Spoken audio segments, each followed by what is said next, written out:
Hola amigos y bienvenidos a este su podcast de la risa y el olvido. Y no puedo iniciar sin antes darle la bienvenida a mis amigos, pero antes tenemos un invitado especial y agradezco que esté aquí con nosotros esta noche. Carlos Hernández, ¿cómo estás? Buenas noches, bienvenido a nuestro podcast. Hola, ¿qué tal? Muchas gracias, David. Buenas noches. Alfa, Jorge, buena noche también. Pues un placer estar aquí y gracias por la invitación, David. Gracias Carlos por estar con nosotros. Alfa, ¿cómo estás? Buenas noches. Muy bien, contento de tener una ocasión especial, nuestro primer invitado. Esperamos que no sea la única y que tampoco sea el único invitado. Entonces, pues ansioso por tener una buena conversación los cuatro. Y finalmente Jorge, hola Jorge, ¿cómo estás? Dave y hola a todos. También contento de verlos y también emocionado de tener un invitado por fin, a ver cómo nos va. Yo creo que muy padre. Sí, también, Además, también. ya había historia entre pláticas entre Alfa, Carlos y yo alguna vez ahí en alguna librería famosa. Entonces no es la primera vez que nos vemos las caras y hablamos de algo. Y que esa vez también fue por Dave. Dave, Dave fue el que nos dijo, ahí está sí. Carlos, háblenle. Sí. Gracias, Dave. No, curiosamente, ¿cómo nació? Creo que ya habíamos hablado de esto en algún podcast, entonces si usted nos sigue, ya conoce la historia de cómo me robé la amistad de Alfa y Jorge a partir de que yo era su fan y los conocí, y Carlos por ahí también platicó de un tema en esa ocasión de Star Wars, pero bueno, ya platicaremos en otra ocasión acerca de eso. El día de hoy es un tema que me emociona mucho porque soy muy fan y la verdad es que qué mejor que aprender muchas cosas de algo que me gusta mucho. El día de hoy vamos a hablar de Tolkien y de su obra. Y bueno, yo soy muy fan, entonces estoy muy emocionado por el tema del día de hoy. Voy a darles unos pequeños datos de Tolkien para bueno, después iniciar un poquito, como siempre, en esta ocasión con Alfa. Platicar un poquito de su biografía, de la creación de la Tierra Media, dos, tres puntitos muy importantes. Tolkien fue un escritor, filósofo y profesor británico. Su formación en lenguas y literatura antigua influyó profundamente en su creación literaria. Tolkien vivió una época marcada por la Primera y la Segunda Guerra Mundial, lo que influyó en su percepción de la lucha entre el bien y el mal, así como en su crítica a la tecnología, la industrialización desmedida, ¿no? Tolkien es más conocido por su Legendarium, que incluye El Hobbit y El Señor de los Anillos, así como una serie de historias, mitos y lenguajes que conforman su vasto universo llamado Tierra Media. La creación meticulosa de lenguajes como el élfico, Quenya y Sindarin, y el idioma oscuro, Moria, refleja su pasión por la lingüística y su deseo de dotar a su mundo ficticio de autenticidad. Tolkien exploró la naturaleza de la lucha entre el bien y el mal en sus obras, reflejando sus propias experiencias en las guerras y su visión católica del mundo. Ejemplificó esto en la lucha contra Sauron y la tentación del Anillo Único. La comunidad y la amistad tienen un papel central en El Señor de los Anillos. Los lazos entre Frodo, Sam, la Compañía del Anillo y otros personajes ejemplifican cómo la unión y el apoyo mutuo pueden superar las adversidades. Tolkien tenía una preocupación profunda por la degradación de la naturaleza debido a la industrialización. Esto se manifiesta en su descripción de Isengard y la tala de árboles en El Señor de los Anillos, que puede interpretarse como una crítica a la explotación desmedida de los recursos naturales. De hecho, creo que es bastante obvio. Y bueno, ahora sí, por ahí tengo algunas preguntas que les quisiera hacer más adelante, pues quisiera empezar con Alfa. Adelante, Alfa. Gracias. De hecho, lo que mencionas de la industrialización, también hay una parte que no viene en las películas, de las adaptaciones de Peter Jackson, que para mí son las mejores películas de la historia. No viene, o sea, después de la destrucción del Anillo Único, los hobbits regresan a la comarca, y eso es muy importante.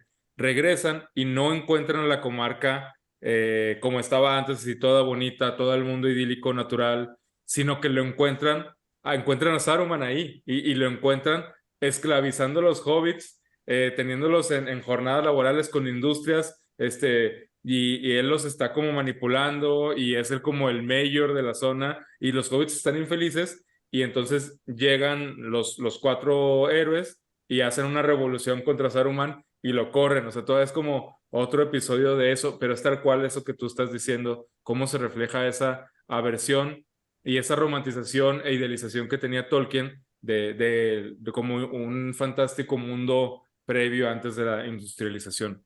un poquito de eso es lo que el abordaje que yo quería proponer inicialmente, y es que, por ejemplo, cuando ubicamos la serie de A Song of Ice and Fire, una canción de fuego y hielo de George R. Martin, que los conocemos también por la serie de Game of Thrones o Juego de Tronos, Martin es bien enfático cuando dice, mi historia es una historia de personajes fallidos, es una historia de personajes como más humanos, en donde todos tienen montones de defectos, y no idealizo ni romantizo ninguno, sino estamos ahí enfrente de todos los efectos que tienen. Y eso es un poquitín falso, porque sí hay uno que se mantiene como muy, o dos, como que son Jon Snow y Ned Stark, ¿no? Que como que siempre son así como muy pulcros. Pero la contraparte de eso es Tolkien. Tolkien, tú lo mencionaste, no cuenta una historia de caracteres fallidos, no Nada cuenta más una déjeme historia. hacer ahí un dato. O sea, estoy Sí. de acuerdo en que Ned y Jon se mantienen más o menos puros, pero por eso el mundo los hace mierda. Esto lo quiere decir. Ok, sí, tienes razón. Ajá, entonces de alguna manera también esto tiene que ver con la contraparte que es Tolkien, porque Tolkien sí es en ese sentido un moralista. En ese sentido, Tolkien sí representa, como lo acaba de decir Dave, una lucha clara del bien contra el mal, pero no es una mezcla muy interesante de esta lucha del bien contra el mal, porque Tolkien utiliza mucho del mundo antiguo. Tolkien, como tú dijiste, él tenía todo el lore y todo el conocimiento del folclore europeo antiguo medieval, de las Edas nórdicas, de Beowulf, de los cuentos de hadas medievales, que no son los cuentos de hadas facilitos y bonitos que tenemos, sino son cuentos de hadas tremendamente conflictivos y poderosos. Y entonces él toma todo este mundo y déjenme les digo un pequeño comercial. En un episodio del podcast, de los primeros creo, no sé si fue en el de mitos, bueno, ya no es de los primeros, creo que es de los intermedios, en el de mitos, ahí yo les dije que lo más importante de un mito es cuando se actualiza. Si el mito no se actualiza y no se redefine para la época y el contexto en el que se está hablando, se está exponiendo, se queda anticuado, se queda en el olvido, y ya nada más es como una historia bonita, nada más como un cuentito que contamos, ya no tiene relevancia para nuestra vida, para nuestra historia.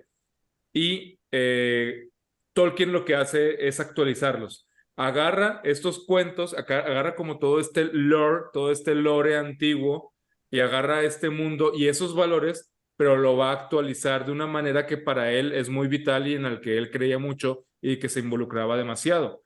Y como tú dices, él era un hombre profundamente religioso, un hombre profundamente católico. Entonces, él va a tomar esos valores, los va a poner, los va a presentar al principio y va a desarrollar sus personajes dentro de ese mundo, pero lo que va a prevalecer van a ser los valores del mundo religioso cristiano católico. Es decir, lo podemos ver muy fácil o muy evidente en la figura de dos grandes regentes, de Theoden, el rey de Rohan, y de Denethor, el Steward o el senescal de Gondor. Ellos representan muy claramente estas dos grandes visiones de antaño, de estos mitos folclóricos medievales, en donde los valores son el honor, la gloria, la guerra militar, la protección, el sacrificio del hombre por la gloria y por el honor.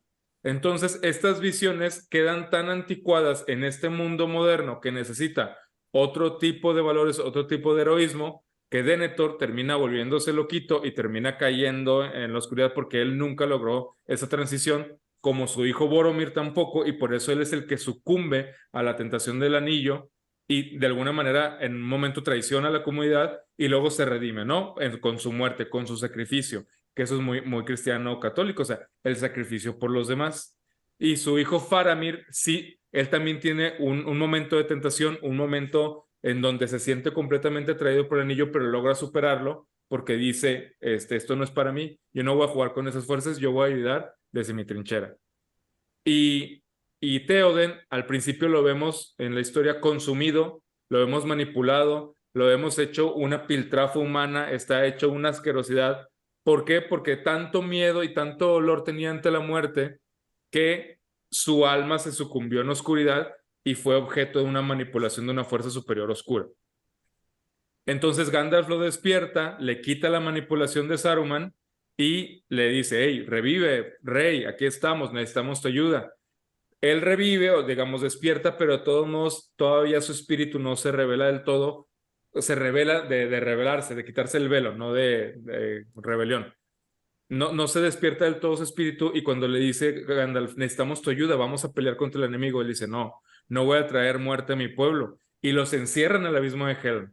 Y tiene todavía mucho miedo y tenemos una pelea en las dos torres en donde todos están ahí, están a punto de morir hasta que él sale con Aragorn. Aragorn le dice, pues ya, vamos a morir, vamos a pelear por ellos. Y él, por primera vez después de esta que había sucumbido en la oscuridad, dice, ok, por ellos, me voy a sacrificar por ellos. Ya no le tiene miedo a la muerte, rompe con eso porque se sacrifica por un bien más grande. Y es obviamente el símbolo cuando salen ellos a pelear, que llega Gandalf, la luz del cielo, y todo. A Gandalf obviamente representa este ángel, este Sí, que en la espíritu. película recordamos que tocan no me acuerdo, tiene un nombre, el cuerno, ¿no? Que es cuando sale El cuerno junto de con... Helm, sí. Sí. Claro. Entonces, Theoden después va a ser muy importante en la tercera película o en el tercer libro, en la pelea de los campos de Pelennor, en donde llega y ahí él invita a todo su pueblo en el speech, en el discurso más épico, heroico de la historia del cine, cuando los llama a todos y que les dice muerte. O sea, el grito no es pelea, el grito no es honra, el grito no es honor, el grito no es redención, el grito es muerte. ¿Y por qué van a pelear? No van a pelear por su propio pueblo, no van a pelear por sus casas, por sus sembradíos, por sus familias, van a pelear por alguien más que está en necesidad. Entonces, ese sacrificio, esa abnegación, ese es el valor cristiano que se impone ante los valores anteriores del folclore medieval y de digamos, los paganos. Y ese nada más es un pequeño ejemplo de cómo este Tolkien hace esta subversión. El ejemplo más importante obviamente sería los hobbits, que en lugar de que sean los grandes héroes, los musculosos héroes que pueden lograr las historias militares, son los más insignificantes, los que solo quieren estar en sus casas comiendo desayunos, cuidando su jardín, y Tolkien va a decir eso, o sea, una persona que cuida su jardín es tal vez la que puede cambiar el mundo, y pequeñas acciones son las que hacen esta transformación. Entonces, esa era la primera idea que yo quería traer sobre la mesa, ese pequeño abordaje de cómo si estamos ante una pelea, digamos, del bien y del mal, pero es una actualización del mito. Obviamente, tal vez esa actualización del mito hoy ya no pueda ser tan vigente porque eso lo escribió a principios del siglo pasado, pero para esa época fue muy importante y de alguna manera nos sigue resonando y también se hace tan universal porque se habla de nuestro tiempo. Entonces, agarra mitos anteriores, los actualiza, vierte ahí toda su pasión, vierte ahí toda su fe y revitaliza de una manera increíble algo y crea una historia impresionante. Tal vez ya luego tendremos que volver a tomar esas historias y revitalizarlas u otros mitos o algo más, pero ese es uno de los grandes aportes que para mí hizo Tolkien. Sí, totalmente de acuerdo con lo que dice Alfa. Yo me acuerdo cuando leí el libro por primera vez, que era un jovencito, me sentí overwhelmed primero por la belleza de lo que estaba describiendo y fue un poquito difícil para mí cuando lo leí, tenía 15 años, por lo descriptivo que era. O sea, eran pasajes y me acuerdo mucho en la parte de que eran unos cánticos, creo que de los Ents, pero tenía una manera de escribir que era muy bonita, me acuerdo. O sea, tenía pasajes que realmente te hacían sentir y eso me gustaba mucho. Oye, pequeño Carlos, paréntesis al sí, respecto de lo que tú dices. Para mí leer la trilogía del Anillo fue un poco, yo me sentía como un poco como en la misión de ellos, ya ves que caminan por así kilómetros y kilómetros, caminan tanto. pero más Yo mucho me sentía así. tiempo. Yo me sentía así como, o sea, tengo que escalar una montaña, esto va a ser cansado, esto va a ser difícil, porque soportar las descripciones de las montañas septentrionales y luego 2 hojas enteras describiendo un solo árbol o sea, cualquier cosa, pues sí, o sea, muy bien, creaste un mundo perfecto y lo estás describiendo, pero a veces sí es demasiado, como tú dices, abrumador, y dices, pues ya que empiecen a pelear, mínimo que hable un elfo o algo así, ¿no? Pero sí. Sí, es interesante tu apunte también, porque cuando lo leí la segunda vez, el único que me falta de leer, creo que ya estoy listo por fin, es corrígeme porque siempre me equivoco y no me gusta equivocarme, es el Silmarillion. ¿Sí El es así? Silmarillion. Correcto.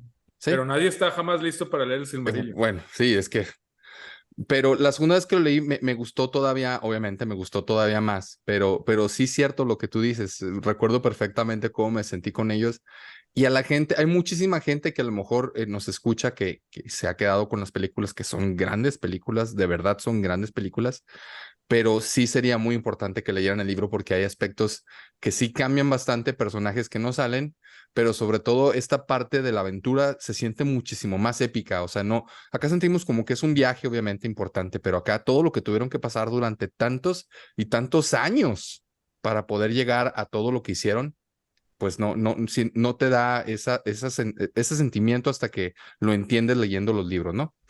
Bueno, ahora quisiera darle la palabra a Carlos. Bienvenido, Carlos. Adelante. Hola, ¿qué tal? Eh, un saludo. También le saluda Lucien, que está aquí. Es mi pequeña, la más joven. Yo conocí bueno, no los conocí, ya los conocí obviamente por las películas, por cultura general, pero los leí cuando se los leí a mi hija mayor, Padme. Se los leía, cada noche le leía un poquito y así nos aventamos El Hobbit, La Comunidad del Anillo, Las Dos Torres, El Retorno del Rey y finalmente el Silmarillion. Tiempo, ¿le leíste el Silmarillion a tu hija Padme? ¿Cuántos años tiene? Ahorita tiene 10, se lo leí cuando tenía yo creo unos 7 años. Ok, ok. Y bueno, ahí en el Silmarillion fue donde conocí la historia de Beren y Lúthien y me gustó bastante esa historia. Que a fin de cuentas Beren y Lúthien es la historia central del Silmarillion, nada más que Tolkien no acabó de escribirlo. Esa pretendía ser la historia central y él se veía reflejado en Beren y veía a su esposa en Lúthien. Cosa muy curiosa, porque hablando de Tolkien, él siempre me dejó muy claro que él odia las alegorías.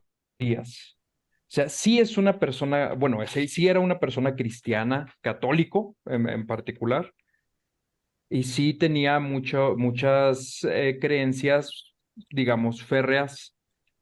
Y si bien sus historias estaban moldeadas por su forma de pensar y su realidad, no hay algo que podamos ubicar como una alegoría de, por ejemplo, que Saruman fuera una alegoría de tal jefe de la industria, o que Sauron fuera una alegoría incluso de Satanás. Si bien la similitud es palpable, él no lo tiene, su intención no es la de hacer una alegoría. Sauron es Sauron, Melkor es Melkor. O sea, es el mundo como él lo concibe. No está intentando quemar a nadie con indirectas, vaya. Y algo que sí tengo que mencionar también es que no hay personajes perfectos en el mundo de Tolkien. Al contrario, en su Legendarium, absolutamente todos. Lo único que es perfecto en ese mundo es el anillo, porque cumple con su función de corromper absolutamente todo. Frodo se corrompe. Frodo, de hecho, el concepto que inventa Tolkien con esto es el de la eucatástrofe, la buena catástrofe, porque incluso Frodo sucumbe al poder del anillo y pese a que su misión moral falla, aún así el anillo es tan poderoso que gracias a lo mucho que corrompió a Gollum, es destruido. O sea, al final le sale el tiro por la culata a Sauron, pero el anillo no falla. El anillo regresa al monte del destino, el anillo regresa a Mordor y lo único que lo destruye es lo efectivo que es corrompiendo a la gente. Frodo se corrompe. Gandalf le tiene miedo, Galadriel le tiene miedo. O sea, el anillo es perfecto. Todos los demás llegan a fallar de una forma u otra. Mismo Aragorn llega a fallar o a titubear. Por ejemplo, cuando va a ir por los espíritus a las montañas para que le ayuden, duda. Él sale de Rivendell con la espada reforjada y aún así durante mucho tiempo duda en actuar como el rey que es. Ya al final hace las paces con eso y dice, bueno, ok, yo no voy a entrar a Gondor hasta que sea como rey. Y bueno, esto es algo que pasa durante la batalla de los campos de Pelennor y que Aragorn decide no entrar más que a las casas de curación un poquito y luego se sale pero él mismo duda de si merece ser rey un poco. Todos en el Legendarium de Tolkien en algún punto fallan o al menos dudan de sí mismos. Todos. Este concepto de la eucatástrofe es algo muy de Tolkien y muy importante porque él sí cree que el bien triunfa sobre el mal, pero el bien triunfa sobre el mal aún pese a los defectos de quienes hacen el bien. Aunque Frodo al final no logra cargar el anillo hasta tirarlo, de todas formas el bien impera, el bien gana. ¿Por qué? Porque el mal es tan malo que se consume a sí mismo. Es una buena catástrofe, eucatástrofe. Y pues, ¿qué más? Digo, el profesor era una persona admirable. De hecho, básicamente toda la historia que hizo fue para darle un hogar a sus idiomas. Creo que él empezó por los idiomas, no por la historia. Le gustaba mucho la historia del Anillo de los Nibelungos y también se inspiró en eso, pero lo primero en su mente era sus idiomas, su élfico, y quiso darle un pueblo que lo hablara y una historia y creó una cosmogonía desde Eru Ilúvatar hasta nosotros prácticamente, porque nosotros somos la edad del hombre. Entonces, desde Eru con la canción, los Ainur, que Melkor la descompone y luego pasan la primera edad, la segunda edad, se destruye a Melkor, los árboles, Telperion y Lorelin, antes de que existieran el sol y la luna. O sea, es un universo tan rico y tan vasto y todo surge porque el Señor quería darle un hogar a sus idiomas. Oye, Carlos, y en ese sentido yo nomás quisiera preguntarte, porque entiendo la parte que mencionas, que estoy de acuerdo contigo, que no eran personajes, digamos, perfectos 100%.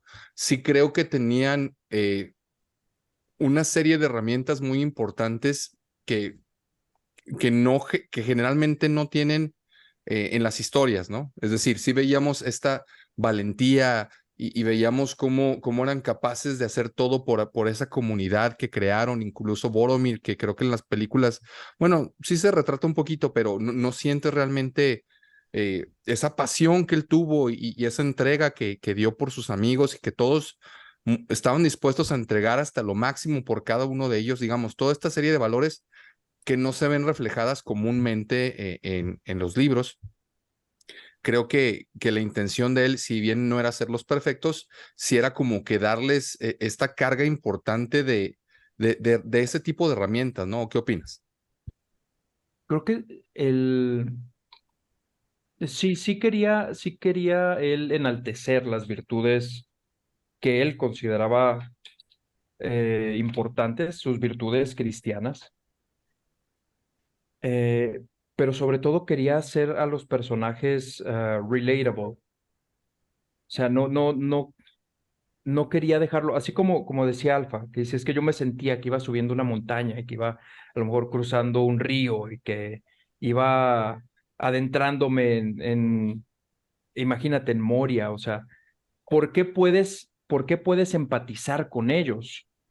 Porque ellos también, perdón, porque ellos también sienten miedo, porque ellos también se preocupan. Perdón, apago el micrófono 2 segundos. Pero creo que lo único que no tenía miedo era el elfo, ¿no? Que, digo, me acordé ahorita porque dato importantísimo que es si usted no lo ha visto, lo pueden notar en las películas. Cuando van sobre las montañas, todos van sumergidos de nieve, ¿no? Van todos llenos de nieve. Y el único que no es Legolas, va por encima, porque era el único que no tenía miedo, que se me hizo un dato bien chingón. Mientras le damos chance a Carlos que pueda organizarse, quisiera ahora que Jorge nos dijera ¿Qué piensa? ¿Qué pienso? Pues pienso muchas cosas. Ese güey. Em, Bueno, de este tema en particular. no sé, me quedé pensando en tanto lo que dijo Alfa y lo que dijo Carlos. Quizás desde mi interpretación, que yo la verdad no me considero experto ni mucho menos. Yo leí las obras hace mucho tiempo, me acuerdo de algunas cosas, de otras no, me gustaron mucho. Em, quizás el personaje que se acerque más como a esa perfección que digo, creo que la perfección no existe, pero pues a lo mejor es Sam, ¿no? De todos. Se me hace quizás el más cercano. Tengo como más reciente, hay un libro que se llama Tolkien and the Great War, Tolkien y la Gran Guerra. A Tolkien le tocó estar en la Primera Guerra Mundial. Antes de Eh, que hubiera una segunda, ajá, antes que y le hubiera una llamaban la segunda. Gran Guerra. Sí, exacto. Eh, y, y estoy de acuerdo en la parte que no le gustaban las alegorías que dice Carlos. De hecho, sí escuché alguna vez a algún profesor de literatura hablar de eso. O sea, y decir que eso le molestaba a Tolkien, ¿no? Que porque las alegorías para él tenían solo una interpretación y que él quería que su obra estuviera abierta. Pero aún así me parece que, obviamente, si hay cosas de su vida como autor que de alguna u otra manera tienen que manifestarse en la obra, aunque quizás no fuera ese como su meta. Sí estoy de acuerdo que la parte como de darle un hogar a sus idiomas quizás era más ese, pero aún así, si ves, por ejemplo, algunas cosas de la Primera Guerra Mundial, yo sí las veo de una interpretación mía eh, en la obra del Señor de los Anillos. O sea, bueno, de entrada como eh, esta dicotomía, ¿no? O sea, como que estén blanco y negro entre el mundo industrial, que es el mundo de la guerra, o sea, que es el mundo de los orcos y es el mundo de Saruman y es el mundo de Sauron, y en cambio el mundo como de la comarca, mucho más natural, y el mundo de los elfos, ¿no? Y particularmente el de la comarca y el de los hobbits.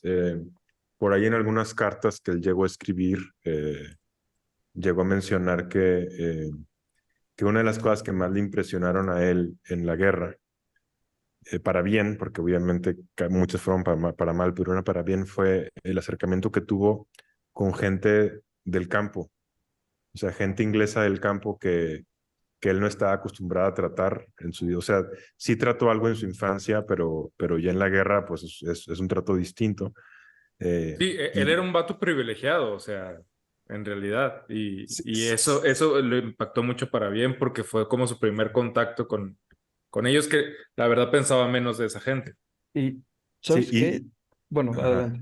No, perdón. Bueno, iba a decir, sí era privilegiado, pero a final de cuentas luego se quedó huérfano y sí la pasó difícil, pero sí venía de un estatus pues más elevado, ¿no? Educativo, y o sea, el tipo desde bien chiquito hablaba varios idiomas y leía griego y leía, estaba impresionante.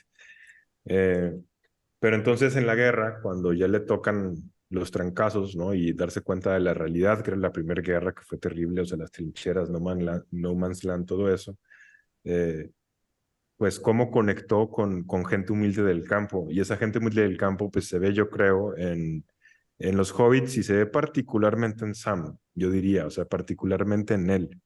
De hecho, tiene alguna vez, creo que esto es en alguna carta que le escribió a su hijo, le dice eso de Sam, o sea, le dice es que eh, casi no hay gente que sirva realmente para mandar con autoridad, dice, y Sam es uno de esos pocos, ¿no? O sea, como esas personas que tiene como ese coraje y al mismo tiempo como esa credibilidad, ese ethos, ¿no? Esa integridad. Que te da la vida, ajá, esa integridad. Y Sam es lo más normal de lo normal, ese es el punto, o sea, es lo más común de lo común. Y el menos Eh, ambicioso de toda la historia. claro, Pero y si crees que luego, sea lo más común de lo común, Sam. o sea, me refiero como en su arquetipo, ¿no? O sea, es el amigo, no es el héroe principal, es el amigo, no se le ven como grandes ambiciones, él es feliz donde está, o sea, en realidad él no haría ese viaje más que para apoyar a su amigo. No les, Él no lo les, que no, quería era no. invitar a Rosita a bailar, nada más. Exactamente, él Exacto, quería o sea, casarse y cuidar su jardín. sí, o sea, él ya tenía lo que él quería. O sea, luego en la vida estamos buscando. ¿Cuántos de nosotros nos sentimos insatisfechos con nuestra vida porque sentimos que no somos lo suficiente y que no hemos logrado lo que queremos alcanzar en el ámbito que quieras? Para él, esa felicidad está en lo más cotidiano de lo cotidiano, ¿no? O sea, ahí estaba en donde él ya estaba en su vida. Y sin embargo, se avienta todo ese viaje, no por otra vez, o sea, no por querer probar nada, no por sentir que tiene que crecer en algo, simplemente más bien por el cariño y la lealtad que le tiene a su amigo. O sea, es eso. Otra vez a lo más cotidiano dentro de la intimidad, que es una amistad. Eh, y luego también, por ejemplo, ves la diferencia entre Gandalf y Saruman.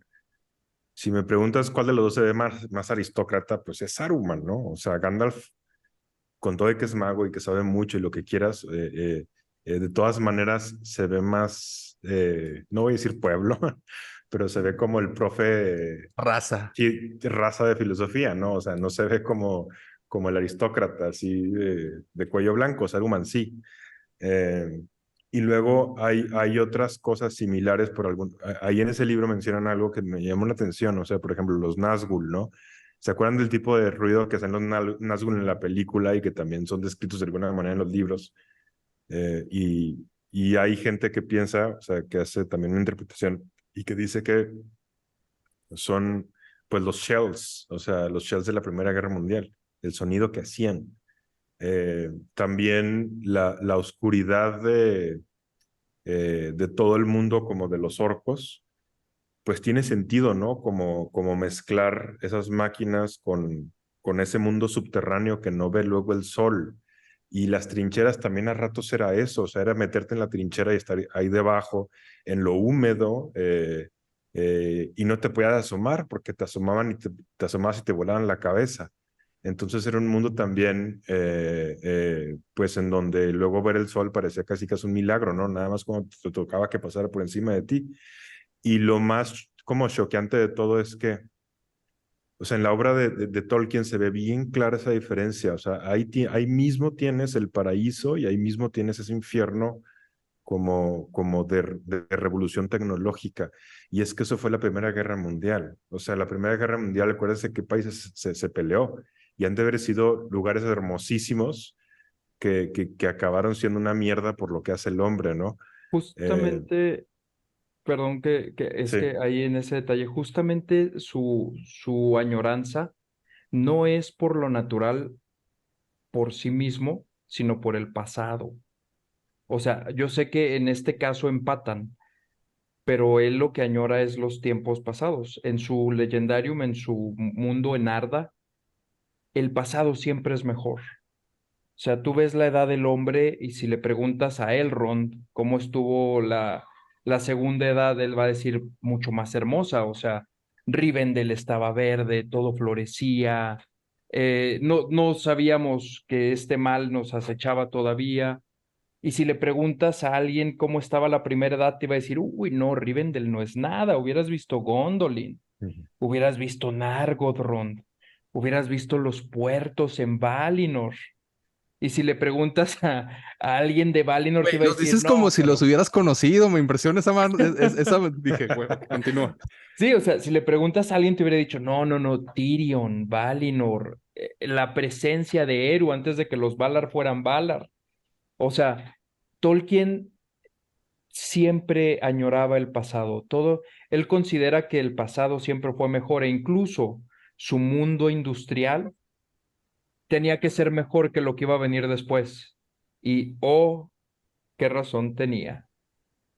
Y ahí también agregaría yo, Carlos, pues es que al final de cuentas él empezó su vida siendo súper fan de Homero. O sea, y si eras fan de Homero, te tenías que meter bien cañón en los griegos. Exactamente. Y en los griegos está Hesiodo, y Las Hesiodo edades. habla de las edades del hombre y habla también, en la Teogonía te habla así de toda la historia de los dioses, y pasa algo similar.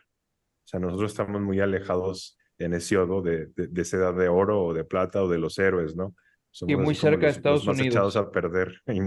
Ajá. Y Y también es también interesante los que hinduistas lo tienen, por cierto, o sea, muchas culturas lo tienen, como esta los calpas, añoranza como, ajá, como al pasado. Y se ven muchos filósofos y en poetas, o sea, William Blake, recuerdo que tiene un poema que se llama London, creo, donde también es una critica la revolución industrial, pero él también se le nota que tiene esta añoranza por el pasado.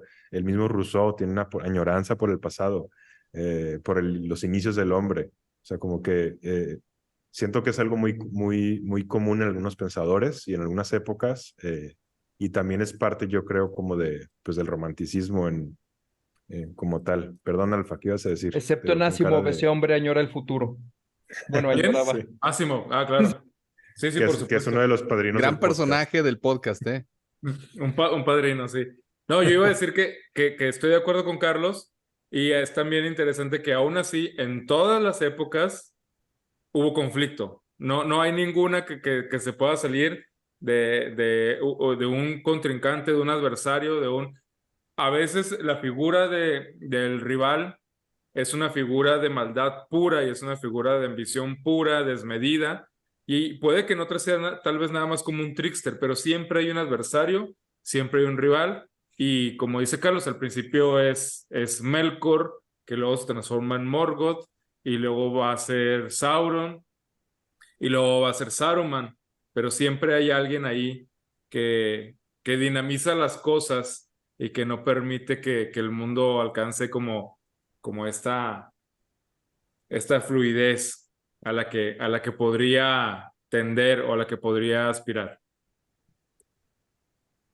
Ya solo quería agregar una cosita ya para dejar todo el micrófono a Carlos. Al- Leí una vez también de ese tema de la Primera Guerra Mundial que él hizo como buscó su genealogía y se dio cuenta que los Tolkien venían de tierras germanas y haber estado como interesante y difícil al mismo tiempo, ¿no? O sea, era tu enemigo y tú sentías que venías de alguna forma también de ahí. Y parte como, o sea, ese era un idioma entre muchos otros que se le hace muy interesante el alemán y sobre todo de dónde venía el alemán.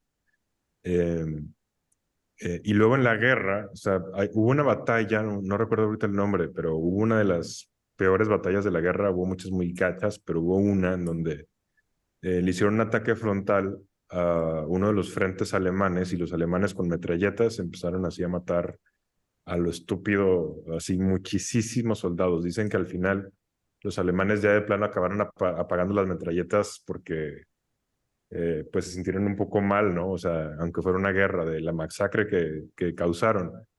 Eh, y yo ahí también veo como un poco como ese motivo de la perversión del hombre como desde las máquinas, ¿no? O sea, la máquina, o sea, el ser humano es una cosa, pero luego lo unes a la máquina desde esa perspectiva y se puede hacer un monstruo. Y hay que recordar, pues, que en El Señor de los Anillos, pues, realmente los orcos, eh, pues, no empiezan como monstruos. Hay una perversión ahí de ellos, ¿no? Entonces también es algo que a mí se me hizo interesante. Pero bueno, ya es todo lo que quería agregar. Y que luego ellos son producidos en serie, que Ajá, también es significativo. exacto. Este Barbol o Treebeard dice que Saruman tiene un corazón de máquina en algún momento. Sí. Carlos, Muy bien. Digo, ahorita me pongo a pensar en esto del conflicto. Siempre hay conflicto. Y hablando de conflictos,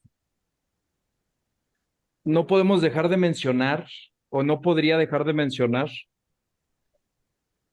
al fulano más cojonudo de toda la Tierra Media en toda la historia, que se llama Fingolfin.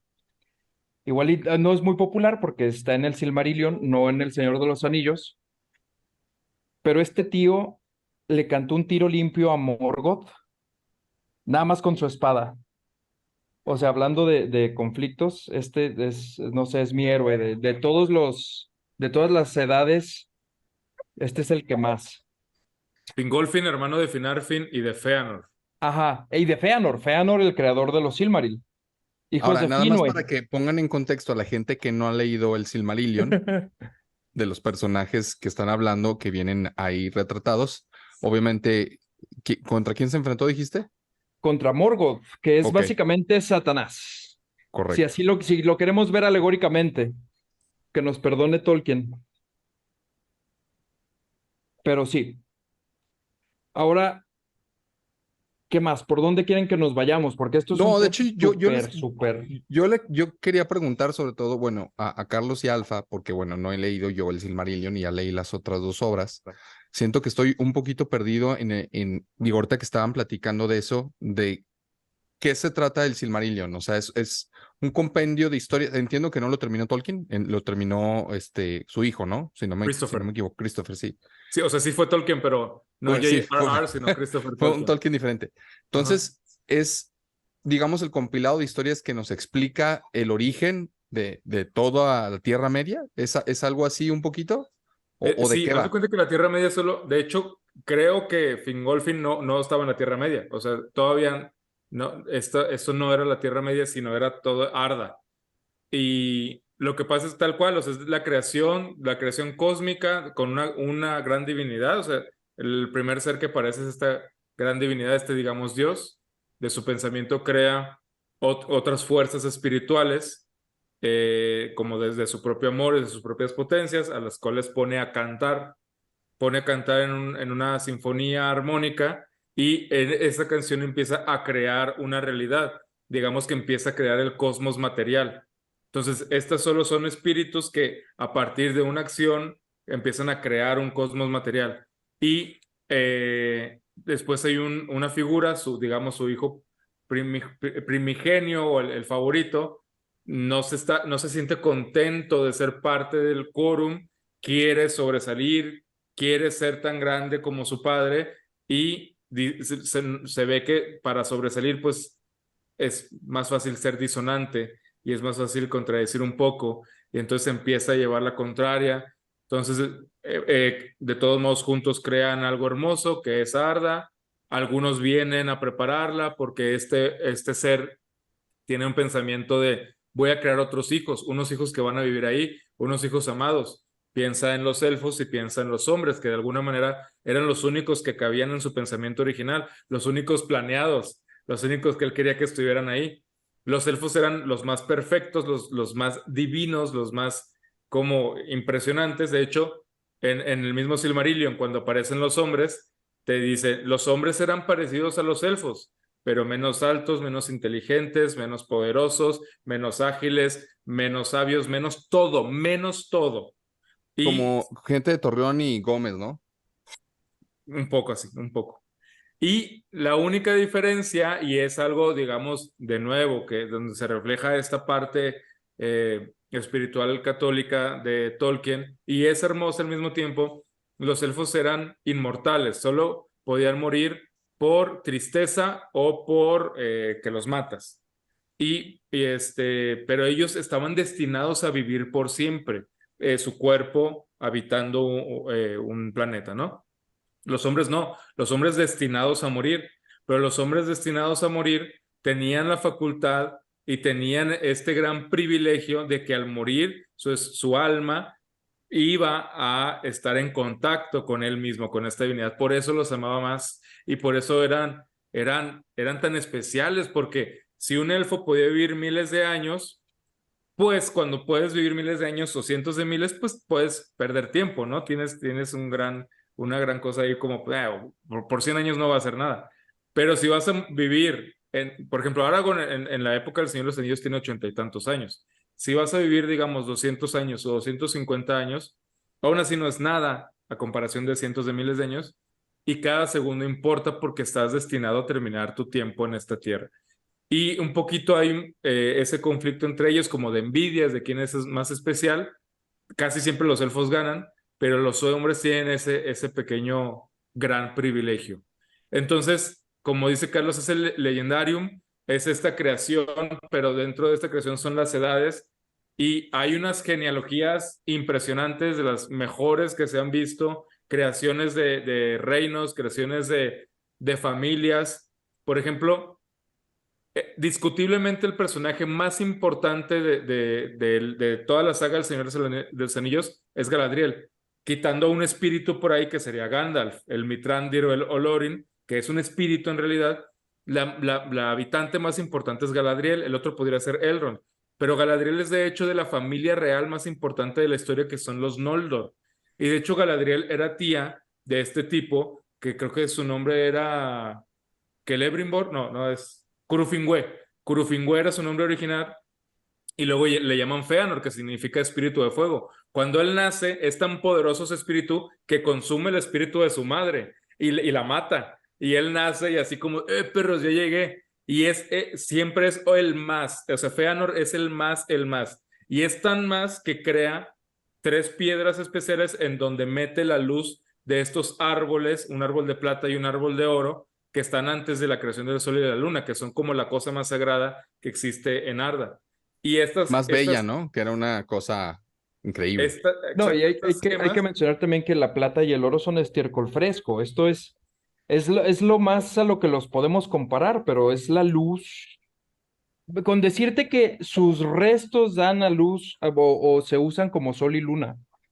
Estamos hablando de que oro y plata se quedan cortos. y logra meter esta luz en estas joyas y por lo mismo son las joyas más preciadas que existen. Y estas joyas causan guerras y guerras y guerras y conflictos.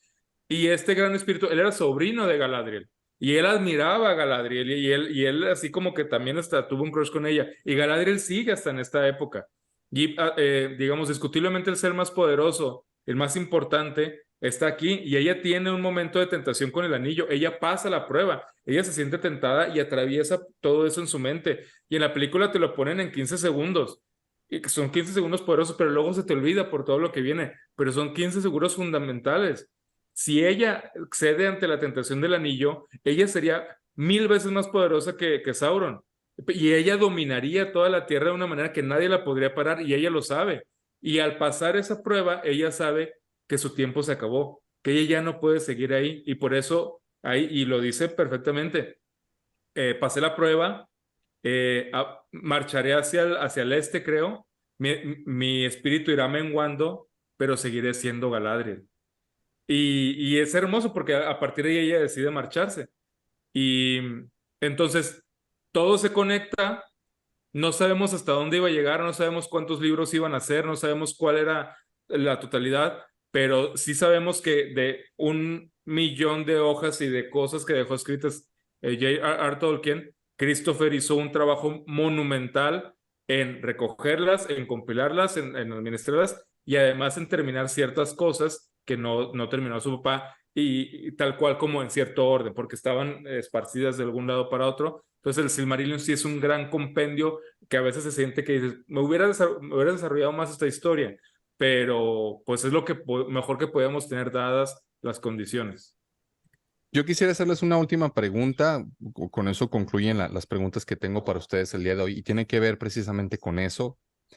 Y creo que por alguna vez ya lo había platicado con ustedes fuera del podcast, pero Christopher, entiendo, era una persona muy celosa de la obra de su padre y muy celosa y la cuidó mucho y fue tentado por muchísimas personas para que le dieran los derechos. Y él incluso no le gustaron las películas que hizo Peter Jackson, que a la mayoría de las personas nos parecen fantásticas. A él no le gustaron porque piensa que era apenas una pequeña sombra de la gran obra que hizo su padre y que él, pues bueno, después terminó con el Silmarillion.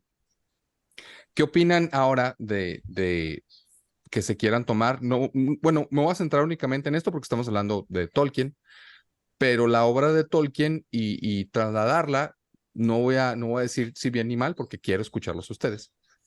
Digamos que toman la historia de una parte de la historia de que hizo Tolkien y ahora en esta serie que vemos Los Anillos de Poder, hacen una interpretación actualizada, por decirlo de alguna manera. ¿Qué opinión tienen acerca de eso? Yo al final diré la mía, pero bueno, no quiero meter ahí mi cuchara en la pregunta primero. No sé, Alfa, si quieres empezar, Jorge. Y luego yo empiezo Carlos. porque voy a ser más breve. Yo también soy como muy celoso de mis lecturas de Tolkien y de mi experiencia con las películas de Peter Jackson de la trilogía del Señor de los Anillos. las del Hobbit me parecieron una porquería. Tienen 3 momentos acuerdo. bonitos por película y ya se acabó. En general se me hacen muy malas.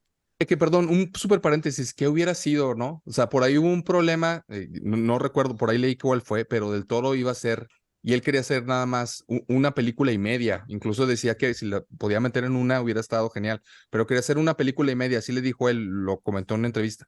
¿Qué hubiera sido si hubiera hecho El Hobbit él? Hubiéramos visto algo seguramente increíble. Él empezó todo el desarrollo de producción, o sea, lo dejó en medias y llegó Peter Jackson. Y por eso se siente que no está hecha con el amor que se hizo la trilogía del Señor de los Anillos. Pero bueno, yo soy tan celoso de ello que por eso, un poco por lo que tú dices, no he querido ver los Anillos de Poder.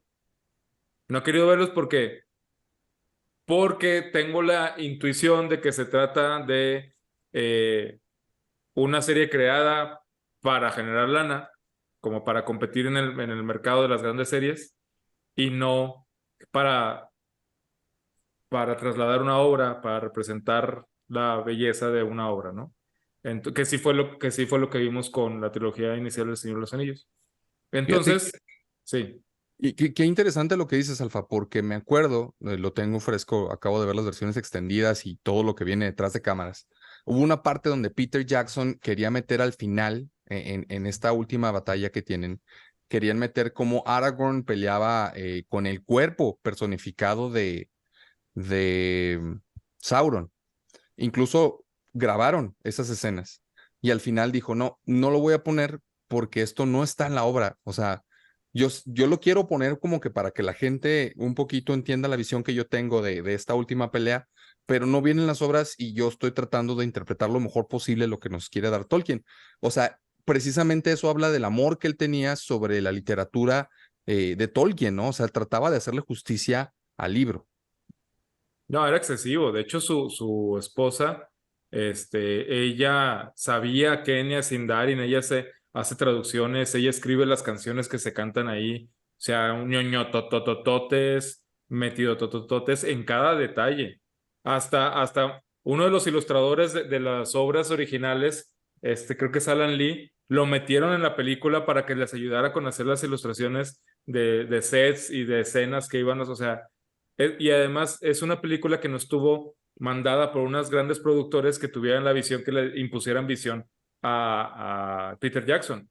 Él era el productor, entonces él dijo, es como son las películas indies más impresionantes de la historia, porque pues él era el mero mero. Entonces, esa tal vez toda la combinación de esos factores jamás se va a volver a repetir. Entonces, por lo tanto, es muy difícil que volvamos a ver algo tan precioso y algo que respete tanto el espíritu de Tolkien, hecho también por un gran fan. Entonces, yo de aquí en adelante, porque también ya se anunció una readaptación de la trilogía del Señor de los Anillos, yo de aquí en adelante yo creo que me voy a quedar al margen. Jorge, Mis amigos, perdón, antes, Jorge, discúlpame. Como estoy teniendo dificultades técnicas con la pequeña Lucien, yo solamente voy a parafrasear 2 veces al profesor. La primera es, o eh, el primer, ah, la primera frase que voy a parafrasear, valga la redundancia, es: los entendidos de Tolkien no nos vamos temprano ni nos vamos tarde, sino justo cuando debemos de irnos. Y la segunda, Amazon no puede crear nada nuevo ni bueno, sino solo corromper lo que el bien ha creado.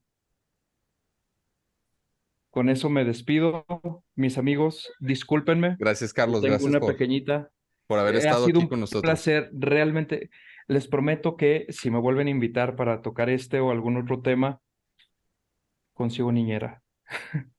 Gracias, Muchas Carlos. gracias, Ojalá y sí Carlos. nos puedas Con acompañar permiso. pronto y podamos Gracias. escucharte más y que puedas desarrollar más tus ideas. Ojalá. Gracias, Carlos. Gracias. Buenas noches. Gracias. Ahora sí, Jorge, Bueno, de hecho, tú sí la viste, ¿no? Sí la viste. sí, yo sí la vi. Una de las cosas que voy a decir, la acaba de decir Carlos, pero con más estilo, porque utilizó Tolkien. Pero bueno, antes de eso, a ver, primero, honestamente, a mí me molestó más El Hobbit que la serie de Amazon. Y no porque piense que El Hobbit está peor, o sea, per se, ¿no? O sea, más bien, porque del Hobbit sí tenemos un libro, del Hobbit sí tenemos es la fuente original. Entiendo lo que dices, sí. Y pudieron haber hecho algo padrísimo con eso en una película y ya, ¿no? O sea, no había necesidad de hacer tres y que la tercera fuera pura maldita acción. Eso ya no era Tolkien, o sea, esa era No, una incluso meter película a como muchas Legolas otras. no tenía ningún sentido. Ajá. No, tantas cosas, un romance entre un elfo y un enano. Y luego los enanos que aparecen ahí están finitos, o sea, tienen caras de hombres, cuando los enanos son como Gimli, así Sí, tosudos, feos, toscos, y acá están así todos bonitos, o sea, muchas sí, cosas. fue una mentada de madre, es la verdad. De hecho, yo pocas veces, creo que soy una persona tranquila en ese sentido y paciente. Pocas veces me he enojado en una sala de cine y esa fue una de ellas. Sobre todo en la tercera parte. Salí muy enojado, pero o sea, en la segunda mínimo tienes está interesante ahí la voz de Benedict, ¿no? Cumberbatch, o sea, al menos tienes detallitos, ¿no? Eso, Que te pueden detallititos, nada distraer. más. O Sí, Bilbo, el casting de Bilbo fue muy sí, bueno, sí, ajá, genuinamente buenísimo. sí, pero sí fue una trilogía o sea, se fue cada vez peor, ¿no? Empezó más o menos y acabó de la fregadísima. Entonces, para mí, honestamente, eso es mucho peor.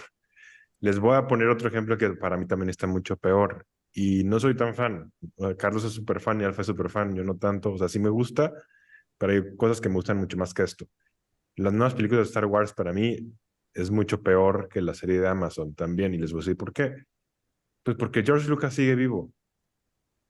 Por eso nada más. Porque él tenía su visión de esto y era su obra. Y no se respetó en lo que se hizo después. O sea, por eso se me hace peor, ¿no? Ya los anillos de poder, yo les comentaba aquí a mis amigos de antes que yo simplemente traté de separar, ¿no? Yo dije, bueno, esto no es Tolkien, tiene nada más algunas pinceladas y yo estaba feliz de ver Khazad-dûm hecho, o sea, ver la ciudad enana así como hubiera sido y eso me encantó.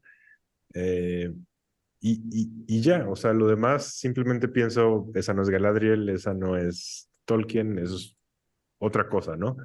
Y así lo vi. Entonces realmente como que no me enganché y no me molestó tanto. Me han molestado más otras cosas como el Hobbit y como eso de Star Wars. Ahorita un poquito condescendiente la risa de Jorge al principio, porque ya había hablado yo de este tema. Entonces, desde que puse el inicio, él ya sabía a Sí, dónde iba a ya llegar yo con sabía. esto. Entonces, por Ah, eso, sí, sí. perdón, fue por eso. Se me olvidó algo que quería decir porque lo mencioné con Carlos. La primera es bueno, el primer parafraseo que dijo Carlos de que hay que saber cuándo irse, ¿no? En el Hobbit la alargaron de más. Y casi siempre es lo que pasa, ¿no? O sea, tienes algo que económicamente como que es un éxito y entonces lo largas para exprimir la vaca todo lo que se puede. Pero también hay casos en donde se acorta más de lo necesario, que para mí fue lo que le pasó a las últimas temporadas de Game of Thrones. O sea, que son temporadas que te das cuenta que necesitaban más episodios. O sea, lo malo no fue lo que pasó, sino fue que cómo llegamos ahí, ¿no? Muy rápido, no lo desarrollaron. Eh, entonces, sí, se me hizo interesante que lo mencionara porque, bueno, o sea, a final de cuentas Game of Thrones, o sea, Song of Ice and Fire es como un hijito de Tolkien y siento que a la serie lo que le pasó fue eso, lo, siento que los creadores ya querían terminarla cuando todavía les daba para más, para hacer, no para sacar lana, sino más bien para ser respetuosos con la obra de Martin, ¿no? Y en el Hobbit fue al revés, simplemente lo alargaron de más. Sí, yo respecto a eso, yo creo que estoy en el otro polo, porque sí, a mí sí me molestó bastante. Entiendo la parte que dice Jorge, que tiene razón. Hay cosas, sobre todo de las ciudades, que se ven increíbles y que de otra manera, pues no hubiéramos tenido manera de verlas representadas, ¿no? Porque pues obviamente te las imaginas. A mí lo que me molesta es esta manera de vender a las nuevas generaciones, que sabes que pues son muy pocas las personas que han leído en los libros y mucho menos pues el Silmarillion, que como yo quiero leerlo, ¿no? O sea, entonces es vender algo que no es lo que es. y que quede en la mente de ellos como que eso es Tolkien, es lo que a mí me molesta bastante, ¿no? O sea, la representación de Galadriel de verdad es espantosa, o sea, eso es lo que más problema me causa, no lo puedo ni ver, o sea, ya en el tercer capítulo dije, no, es que no puedo, o sea, era ridículo verla, era realmente, yo creo que nada más Greta Thunberg la odio más que a Galadriel es increíble, o sea, la verdad, ustedes que nos están escuchando no ven, pero mis amigos están cagados de la risa, pero es que sí, de verdad, te da cringe. Entonces tu odio sí está canijo, o sea, si ya la Sí, comparas no, con Greta. sí, no, y te da coraje, o sea, y las cosas que filman y cómo llega a conclusiones ridículas y la ponen, cuando en los libros, como bien dijo Alfa, es una persona prácticamente mesiánica entre los elfos, o sea, es una figura máxima, pero además existe este respeto hacia la figura de Galadriel, o sea, va más allá. Creo que se equivocaron porque lo que querían poner en esta serie era precisamente como que darle ese poder femenino, que no está mal, pero creo que cómo lo quieren representar en Los Anillos del Poder está mal encausado, porque le quitan esa parte de toda la sabiduría, de toda la belleza del personaje que tenía para ponerla como que, sí, y soy guerrera y abajo el patriarcado y toda esta manera que no tiene nada que ver con la obra y que no te lleva a nada es lo que a mí me molestó bastante. Y me quedo pensando, ojalá y no sé, si llegan a hacer otra representación, no sé qué pensaría. Me quedé pensando mucho lo que dijo Alfa, no sé qué va a pasar si en 15 años deciden hacer un reboot del Señor de los Anillos en No, película. ya lo anunciaron, te estoy diciendo. Híjole, yo no sé si podría haber a otra persona que no sea Ian McKellen como Gandalf. O sea, sería muy... Eso Fíjate, sí es completamente innecesario, o sea, porque las películas, son Son perfectas. ajá, o sea, perfectas. no hay necesidad. Hasta tecnológicamente se ven bien. O sea, no, Sí, todavía los efectos no se ven envejecieron para bien. nada chafas, han envejecido muy bien. Me acordé ahorita, hace poquito vi una entrevista, le habían ofrecido el papel de Gandalf, dándole royalties a ¿cómo se llama el de Gladiador? Crowe, Russell Crowe. Russell Crowe, sí. ¿En Y en la serio? entrevista, sí, no, y estaba cagadísimo, dijo, yo esta historia no la voy a contar, pero bueno, te la voy a contar a ti.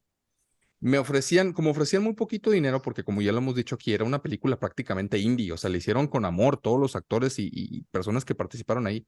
Y para tener a Russell Crowe le dijeron, mira, no te podemos pagar, evidentemente, lo que pues un actor de tu categoría, pero te damos royalties de la película, le daban un porcentaje pequeñito sobre lo que vendiera la película. Y luego sacaron ahí la estadística, ahorita sería el güey, pues obviamente, pero él explica, bueno, sí la regué, pero la verdad es que yo no quise porque yo sentí cuando hice el cast, bueno, no el cast, cuando hice la prueba, que Peter Jackson no me quería a mí. Dice, sentí como que era más una imposición lo que me estaban haciendo y por eso decidí hacerme a un lado. Dice, la verdad no me arrepiento porque aunque yo estoy seguro que hubiera hecho un muy buen trabajo, pues no hubiera sido lo de Ian, ¿no? Que la verdad sí es un gran actor, pero él va a ser recordado siempre toda su carrera por el papel que hizo de Gandalf, ¿no?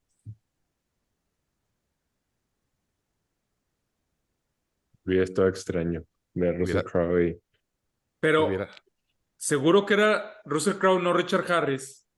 seguro, lo acabo de ver. Voy a pasar el clip para que lo cheques. Ya ves que Richard Harris, que sale como Marco Aurelio en Gladiador, fue el primer Dumbledore. sí. Él es Dumbledore hasta que se muere y luego ya ponen a Michael Gambon. Y sí tenía pinta también de Gandalf. Sí, o sea, Tenía toda la pinta de de Gandalf, hecho, totalmente. eso también se sabe, que a Ian McKellen le ofrecieron Dumbledore.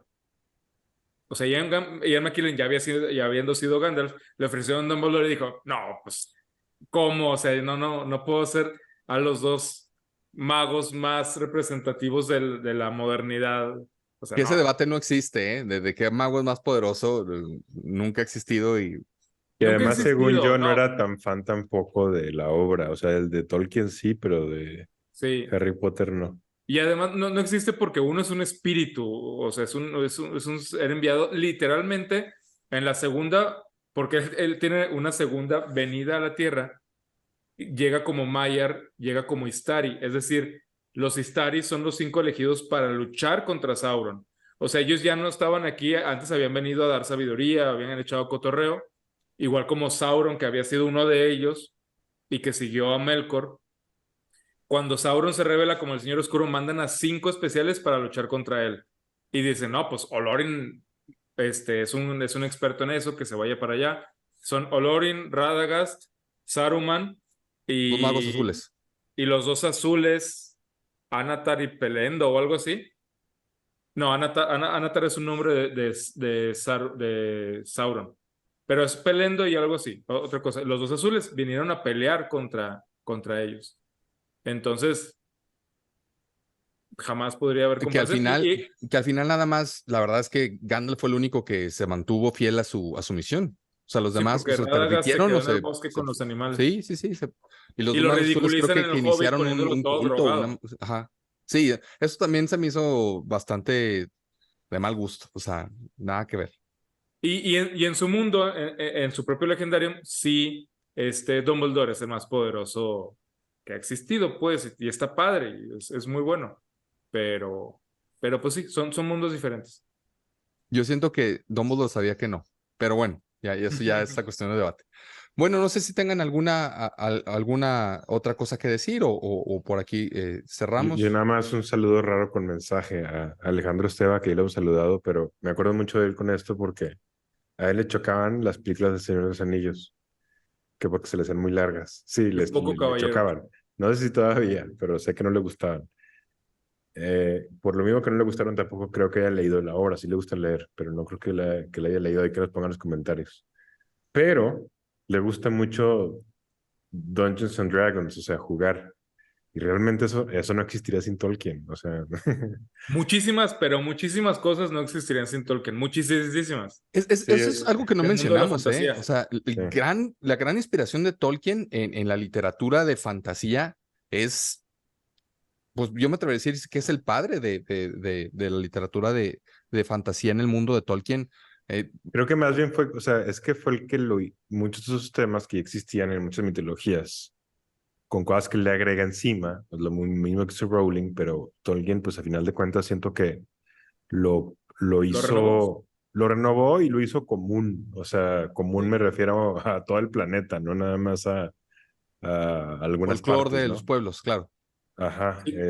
y lo hizo muy popular, extremadamente popular, o sea, entonces por eso fue tan influyente y acabó pegándole a tantas cosas, ¿no? Y modificando tantos juegos de mesa, tantos juegos de video, tantas películas, tantos cuentos, tantas novelas, tanto lo que quieras. Tanto Imaginarium. Sí. Él es el autor de fantasía más influyente, fácil, por mucho. Yo nada me quedé Aunque lo odie, el filósofo más influyente de la historia es Platón, nunca lo voy a negar. Yo nada me quedé pensando, Alfa, ¿qué sería si hubieran hecho ahora una serie en vez de películas, como van a hacer ahora con Harry Potter? Pues Pero mira, bueno, yo tengo una idea. Si lo hace HBO, hay esperanza, porque HBO en general se toma muy en serio sus cosas y las hace muy bien. y con Incluso algo que fue respeto. repudiado en general y que no tuvo tanto éxito, que fue la de Watchmen, es muy buena. La serie es muy Está buena. con mucho respeto, un gran desarrollo, muy bien elaborada. Y además las películas de Harry Potter no son perfectas, no son las películas de Señor de los Anillos, entonces sí se pueden hacer mejor. Esa historia sí se puede contar mejor para la pantalla, de lo que Totalmente. ya se contó. Si lo hace HBO, pero ya si lo hacen otras, ya ves a veces como ciertos estilos de otras productoras y ves como por dónde van y las tendencias que tienen y no agradan tanto. HBO suele respetar mucho. El gran problema de las últimas temporadas de Game of Thrones es que se les acabaron los libros y al parecer hubo una ruptura con el autor, con Martin, que no se los entregó así las historias hechas para que ellos se adaptaran. Como que Benioff y Weiss eran muy buenos adaptando algo que ya estaba hecho, pero escribiendo pésimos escritores. Y se notó. Y también ya se querían ir. O sea, yo sí estoy de acuerdo que eso es lo principal, pero también ya se querían ir. Porque les habían ofrecido Star Wars, ¿no? Según yo. Sí, Ya como que ellos querían estaban. cambiar de proyecto. Y Ajá. también renunciaron. Y por Pero sí eso estaban lo a cargo. adelantaron. Sí, pues bueno, nuevas páginas se escribirán. Esperamos que sean buenas para todos los fans de Tolkien. Y a mí no queda más que agradecer a todos ustedes que nos escuchan. Muchísimas gracias por estar aquí con nosotros un episodio más. Como siempre, por favor, recomiéndenos si usted sabe que a la persona le gusta esto de lo que hablamos. No duden en hacernos preguntas, que a nosotros nos encanta poder tener esa interacción con ustedes. E incluso si tienen alguna sugerencia, sí, adelante, Alfa. Perdón, nada más quiero decir una cosa rapidísimo porque se me Jorge. olvidó. También un saludo a David Millán, un amigo mío, porque él hizo un stop motion que se llamaba El Señor de los Membrillos. Y ya, es todo lo que voy a decir. Ah, y hizo otro que se llama Harry Papa, pero ahorita no estamos hablando de Harry Papa, estamos hablando del Señor de los Membrillos. Nada más saludos a Millán. Y bueno, muchísimas gracias por escucharnos y nos vemos la próxima semana en otro episodio de su podcast de la risa y el olvido.